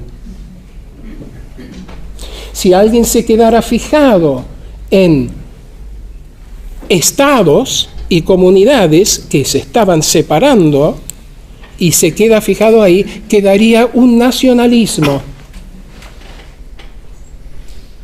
Y así sucesivamente. Hacia abajo, y Rudolf Steiner trae un concepto que es el siguiente: todo apunta a la guerra de todos contra todos. Pero el punto donde comienza la guerra de todos contra todos, es decir, cada individuo contra su vecino y su prójimo, también es el comienzo de una nueva posibilidad de, en vez de hacer la guerra, hacer el trabajo de colaboración. En vez de la lucha, la colaboración. Ahora, cuando me gustaría referirme un segundo con Humberto Maturana, el biólogo chileno, cuando se refiere a que la humanidad se quedó atascada en facciones grupales. Permítanme leerles esto. Las ideologías políticas explotan las fuerzas del amor dentro del grupo y aplican las fuerzas del odio y de la separación afuera del grupo. Una alianza política muchas veces es una alianza ideológica que tiene por objeto utilizar nuestros impulsos altruistas y de formación grupal para arrojarnos contra otros grupos humanos unidos de la misma manera, pero bajo banderas distintas. La unión con otros seres humanos para la negación de otros seres humanos. Esto me cuaja perfectamente de por qué en los grupos, las mejores fuerzas están aplicadas a la cohesión adentro del grupo y las peores fuerzas, para llamarlas así, las fuerzas de separación, son intergrupales, no intragrupales. Entonces, para hacer prevalecer la conveniencia de un determinado grupo, se aplican fuerzas de control o de sometimiento al otro grupo. Esto es la guerra de todos contra todos los grupos. Bien, lo interesante de esto es que vi una película que se llama Crisis, que se trata de básicamente de un grupo de estrategia política para tratar de mejorar los sondeos políticos de un candidato real en Bolivia, creo que fue, y que en una parte de la película se le preguntan a estos estrategas ¿qué es la verdad? Y la respuesta es clara: la verdad es lo que yo le cuento al electorado, es la verdad que yo le transmito al electorado. ¿Y qué otra verdad hay? La única verdad que hay es no perder. La única verdad que realmente es válida es ganar. Y una vez que efectivamente ganan por 1 o 2%, se lavan las manos porque ya han sido contratados por otros países para actuar de consultantes y estrategas. Esa sería una reflexión que quería compartir. Y otra es la siguiente, bien cortito, con respecto a 2 cosas que cuenta Rudolf Steiner sobre la naturaleza de la mentira y la naturaleza de la verdad. Él nos ofrece la idea de que la verdad es una fuente de fuerzas vitales y que la mentira es una fuente de fuerzas destructivas.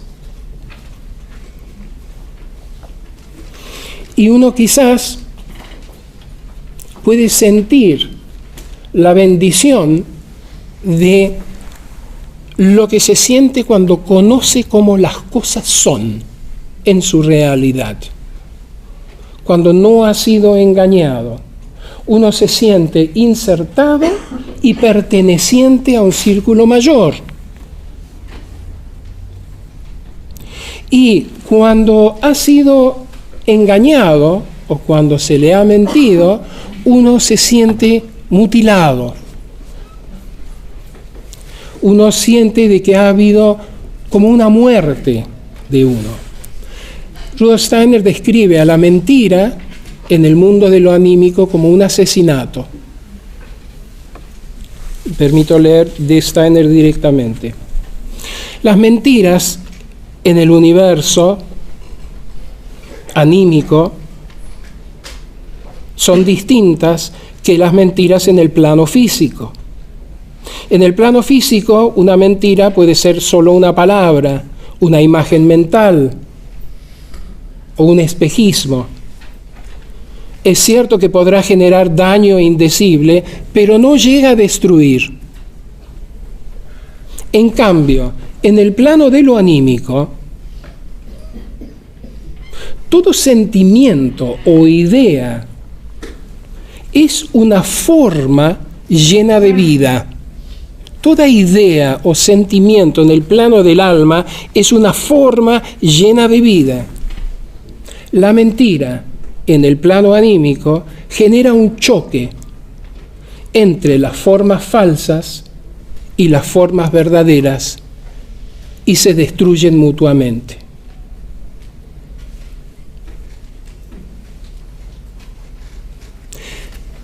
Piensen ustedes cuando dos personas se encuentran y uno alega una verdad y la otra persona alega otra verdad. No hay conciliación posible, una destruye a la otra. Es mi palabra contra tu palabra. Nos enojamos los dos, decimos yo estoy con mi verdad y me voy. Yo estoy con mi verdad y me voy. ¿Qué ha quedado? Ha quedado la nada. Donde antes habían formas vivientes en cada uno de nosotros, ahora ha quedado la nada.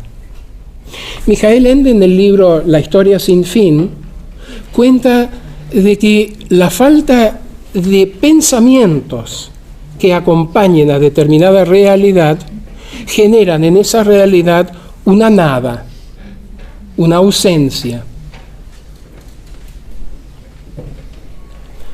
Tomando un término de Martín, que él aporta acá y que llevará a su claridad, activismo espiritual, y en base a estos comentarios de Rudolf Steiner, quisiera dos ideas que podrían entenderse como actividad espiritual del hombre solo, de la persona sola, ante los hechos tan grandes de los conflictos y los hechos tan grandes de la conciliación, que viene del libro Cómo se alcanza, que dice lo siguiente: asume la responsabilidad de corregir en tu mente siempre la falsedad que encuentres en el mundo externo, de manera que fortalezcas las ideas vivientes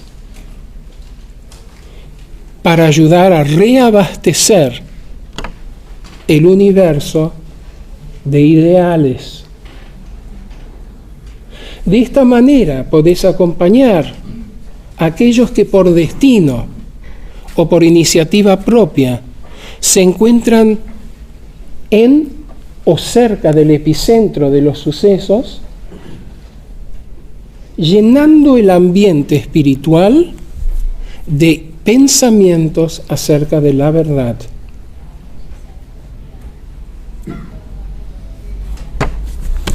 ¿Bien?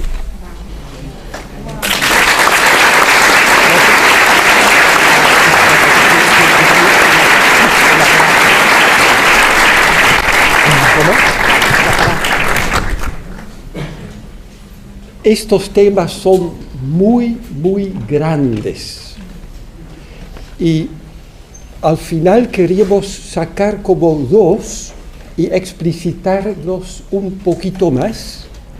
Uno es el concepto que casi todo el mundo hoy día tiene adentro como si fuera innato, es el concepto de que el bien es lo contrario del mal.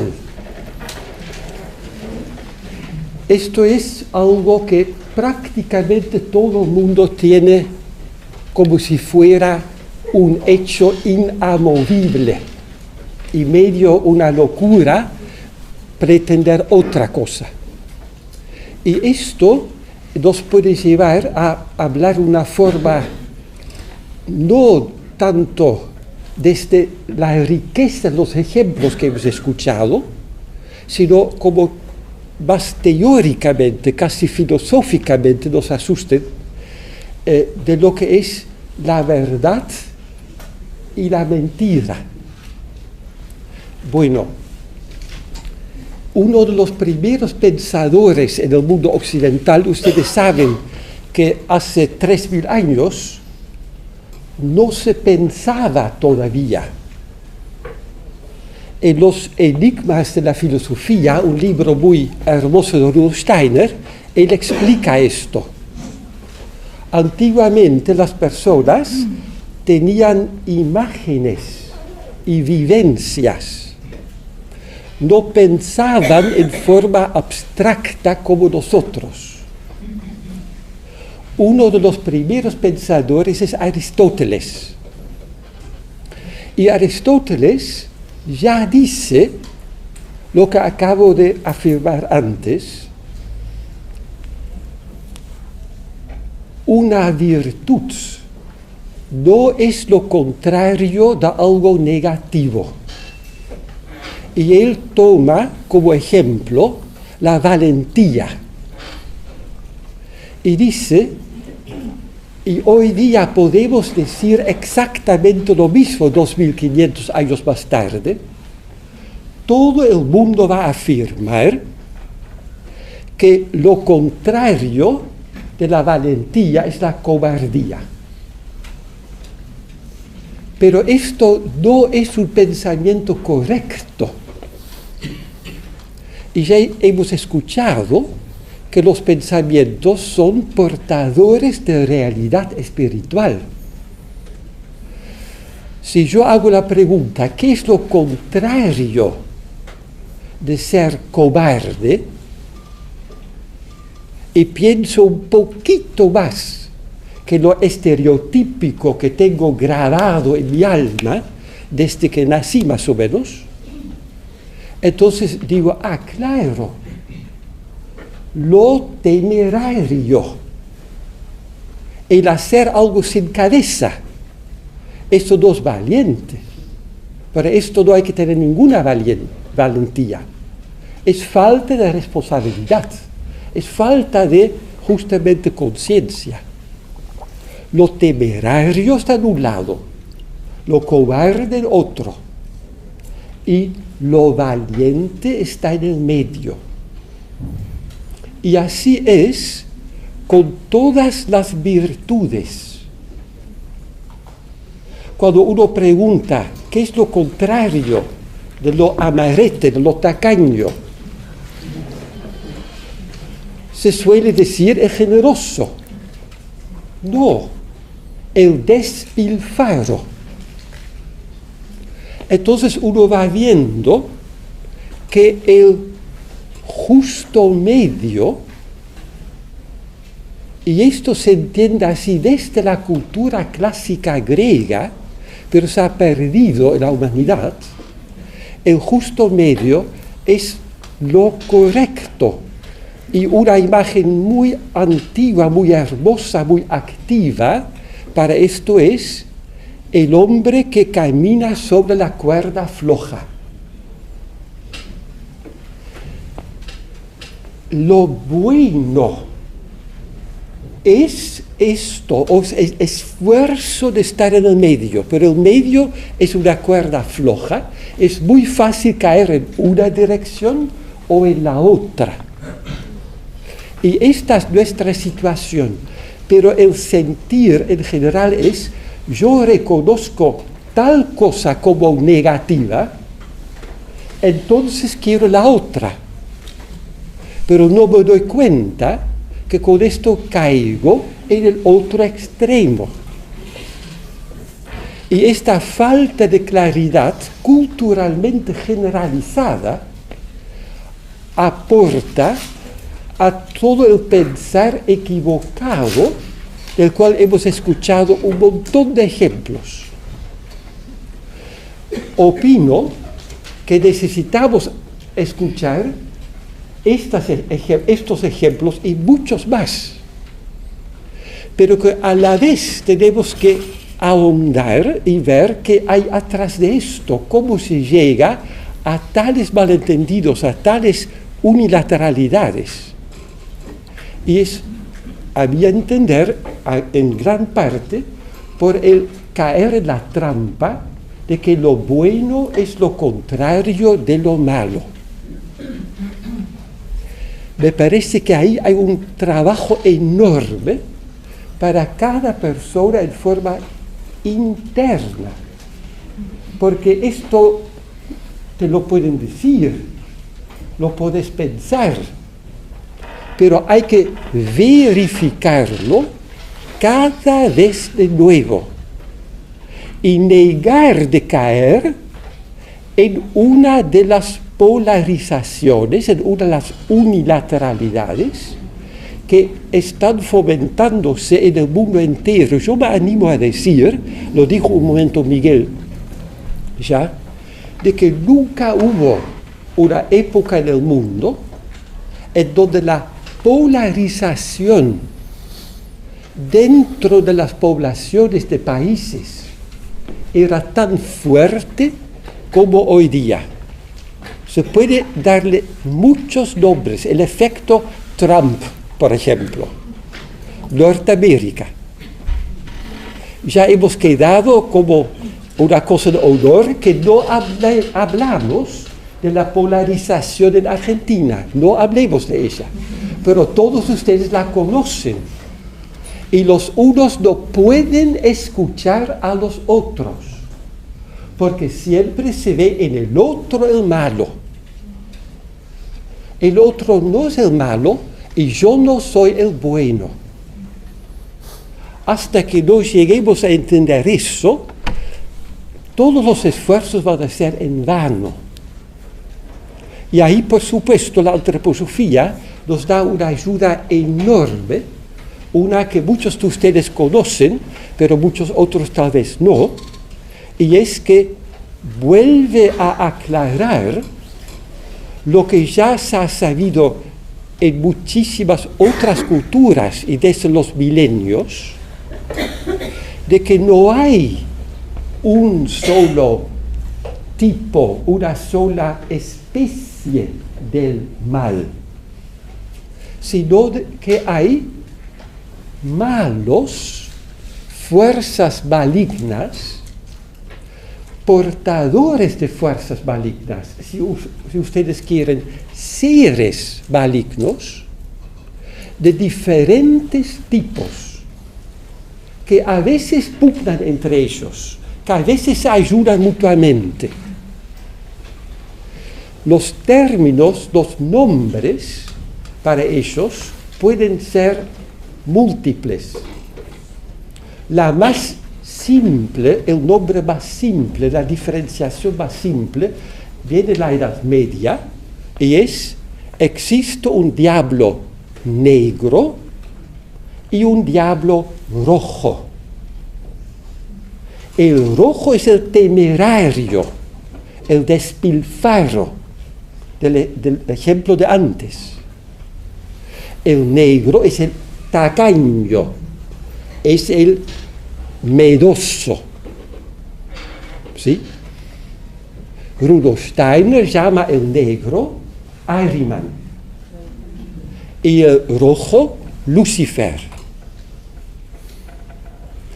Pienso que es bueno mencionar esto sin entrar en demasiados ejemplos, porque en demasiadas elaboraciones, porque aunque estemos en el Therapeuticum San Rafael, no queremos aquí dar una charla antroposófica, pero sí abrir una ventanilla y decir, en realidad no vamos a llegar a modificar algo para comenzar en nosotros mismos, en nuestras tendencias propias de polarizaciones, si no tomamos en serio la existencia de seres que nos quieren tirar en una dirección o en la otra. Y si alguien quiere estudiar esto más, va a ver en la lista de literatura algo también sobre estos temas. Y en el mismo sentido, se habla como si fueran antónimas, como si fuera lo contrario, la mentira y la verdad. Esto es una equivocación directamente filosófica. El concepto verdad es un concepto mucho más grande, mucho más amplio, abarcante, que una mentira. Y como no fue mencionado, voy a tomar otro ejemplo del mundo árabe, de hace 10 años más o menos, importante, Gaddafi.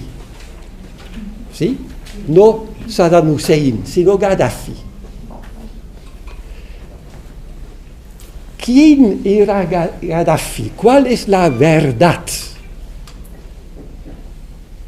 La verdad es de que era un ser humano.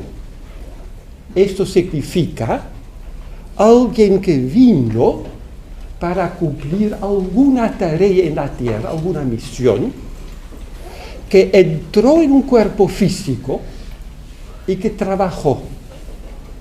Esta es una verdad, digo yo. ¿Sí? ¿Qué se decía de Gaddafi? Bueno, por ejemplo, tenía una foto de él, por supuesto, con unos vestidos de colores hermosos, ¿se acuerdan? Árabes, algo en la cabeza y todo. Bueno, ahí está Gaddafi con su harén. Su harén, un ejército femenino de guardias que le protegían. Y todo el mundo haciéndose imágenes interiores a escuchar esto, porque desde la envidia. ¿Qué tiene que ver esto con la política? ¿Qué tiene que ver esto con la invasión de Libia? Pero esto es lo que se daba a conocer.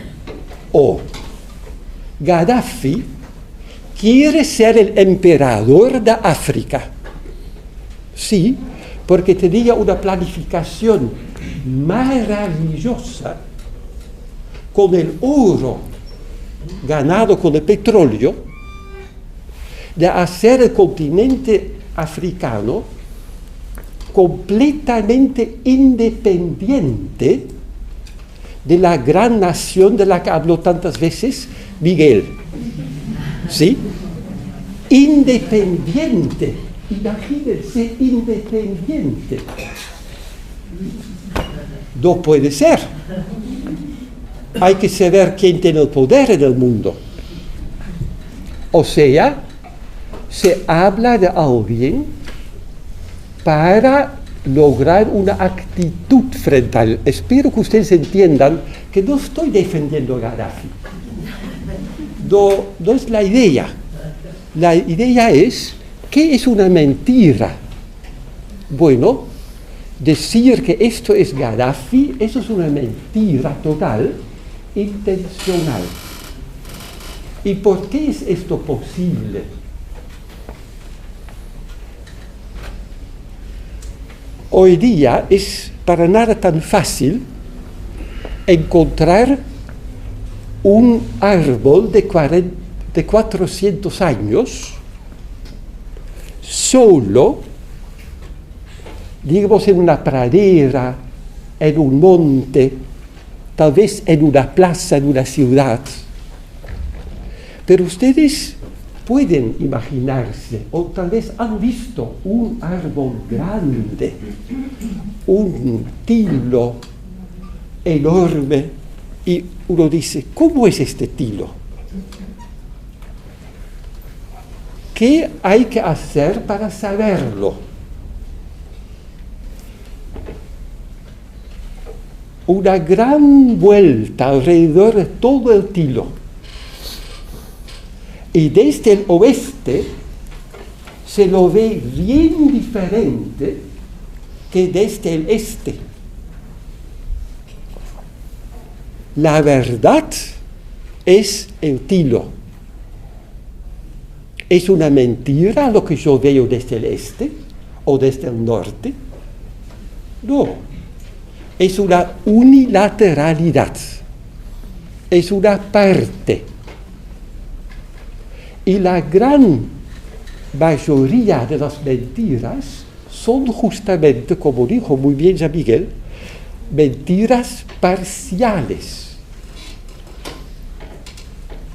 Desde una comprensión más espiritual del mundo, deberíamos de comprender de que dentro del mundo físico, sobre hechos anímicos, sobre hechos humanos, sobre intenciones humanas, sobre actuaciones humanas.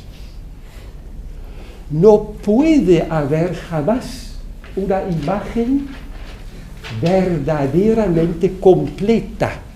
Va a ser siempre parcial.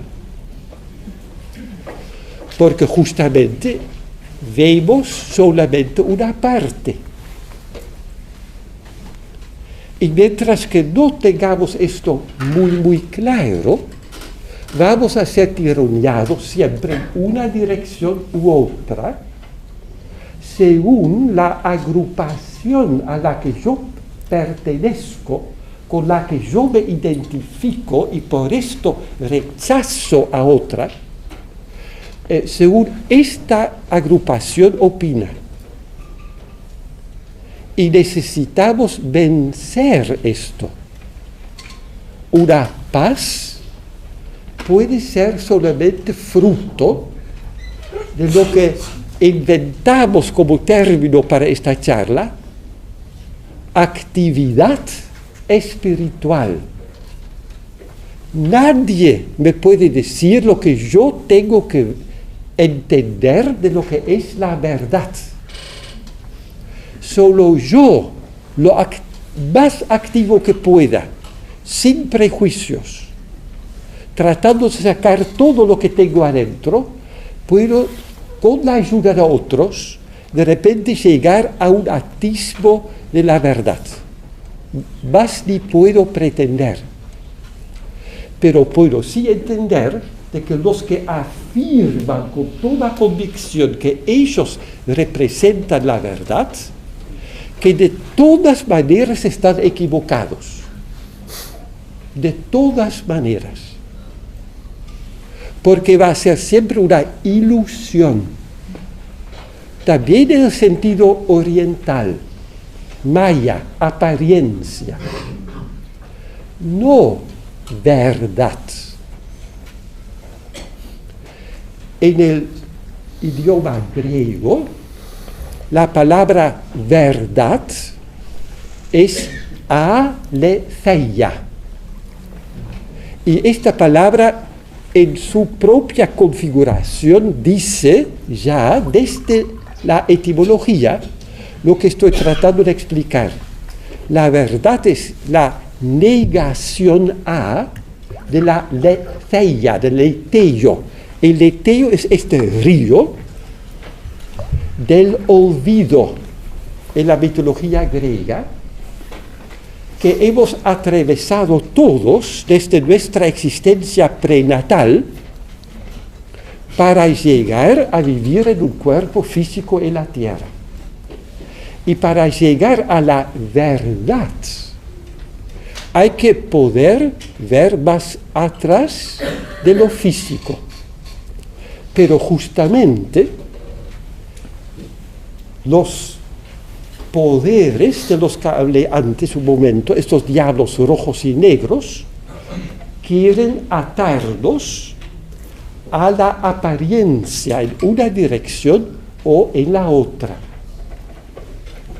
Y ahí está la lucha, y ahí está el intento de aquellos que tal vez de otra manera que a través de una nueva polarización quisieran tratar de cambiar algo frente a los temas que aquí estamos hablando.